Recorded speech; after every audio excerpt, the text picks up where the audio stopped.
November 18, 2021 కన్నా ముందు almost 13 to 14 countries MBBS abroad విషయం లోపల ఇండియన్ స్టూడెంట్స్కి ఉండేది అవకాశం.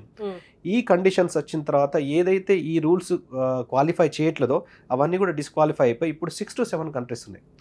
సో స్టూడెంట్ పేరెంట్ తెలివిగా తీసుకునే నిర్ణయం ఏంటంటే ఈ 6 to 7 కంట్రీస్లో ఏ కంట్రీ బాగుంది, standards of education, communication language and transportation and air fair కావచ్చు, దాన్ని ఎవరు రిప్రజెంట్ చేస్తున్నారు, అక్కడ వాళ్ళు ఇస్తున్న సర్వీసెస్ ఏంది.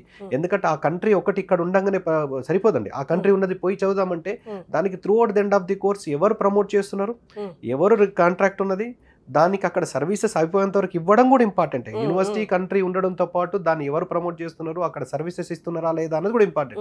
ఏదైనా స్టూడెంట్స్కి పేరెంట్స్ ఏదైనా సమస్య వచ్చినా కానీ ఆన్ ది స్పాట్ సార్ట్అవుట్ చేసే సందర్భం ఉండగలగాలి, అంటే యూనివర్సిటీ తోటి అంత యాక్సెస్ ఉండగలగాలి. And food and accommodation and లోకల్లో కూడా ఏదైనా సమస్య వచ్చినా అని తీర్చగలగాలి. సో ఆ విధంగా రిజిస్టర్డ్, ఆ కంట్రీలో రిజిస్టర్డ్ అయిన కంపెనీ ఆ యూనివర్సిటీని కాంట్రాక్ట్ తీసుకున్న కాంట్రాక్టర్ ఆ ఏజెన్సీ దగ్గర ఆ ఫుడ్ అండ్ అకామిడేషన్ ప్రొవైడ్ చేస్తున్న వాళ్ళ దగ్గర ఒకవేళ student valid country valid university అయితే జాయిన్ అవ్వడంలో ఎటువంటి అభ్యంతరం ఉండదు. సో అందులో భాగంగా మేము చూస్ చేసుకున్న country one of the country, అంటే మీ 3 కంట్రీస్ చూస్ చేసుకున్నాం, అందులో వన్ ఆఫ్ ది కంట్రీ వచ్చేసి వియత్నాం.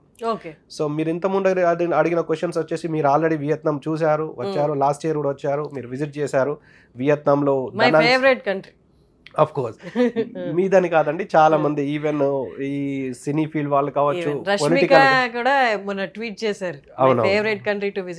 సో అంతెందుకు ఈ December 31 మన రాహుల్ గాంధీ గారు కూడా అక్కడ సెలబ్రేషన్స్కి వెళ్ళారు.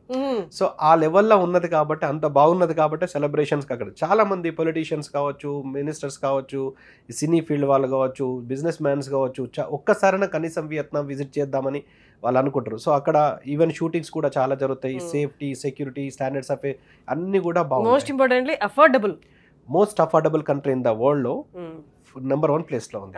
సో అక్కడ స్టే చేయడం కానీ, ట్రాన్స్పోర్టేషన్ కానీ అన్ని కూడా చాలా ఎకానమీ. మన ఇండియన్ స్టూడెంట్స్ కావచ్చు, టూరిస్టులు కావచ్చు, అది అసలు ఖర్చు అనిపించదు. మన హైదరాబాద్ లో ఉంటే ఎంత ఖర్చు అవుతుంది, అంతకన్నా తక్కువ ఖర్చు అవుతుంది. 1 రూపీస్ వాళ్ళు ఎంత కరెన్సీ అండి, మర్చిపోయాను నేను. అది 300 అండి. 300. So most affordable. మనకు ఎండ్ ఆఫ్ ది డే బయట కంట్రీకి వెళ్ళినప్పుడు మన డబ్బులు ఎక్కువ ఖర్చు కాకుండా ఉండే కంట్రీ చూసుకోవాలి. మన ఉన్న డబ్బులను అక్కడ ఖర్చు పెట్టేది, అదేదో డబ్బులు ఇక్కడ పెట్టి మనం మేనేజ్మెంట్ కోట, NRI కోట అలా తీసుకోవచ్చు కదా. So most affordable countries in the world లో వియత్నాం టాప్ పొజిషన్ లో ఉంది. ఎట్ ద సేమ్ టైం అంటే top 5 the best cities in the world లో కూడా వియత్నాంలో ఉన్న హోయాన్ సిటీ మనం ఆల్రెడీ విజిట్ కూడా చేసాం. హోయాన్ సిటీ టాప్ 5 వరల్డ్ లోపలే టాప్ 5 సిటీస్ లో one of the city Hoi An city ఉన్నది.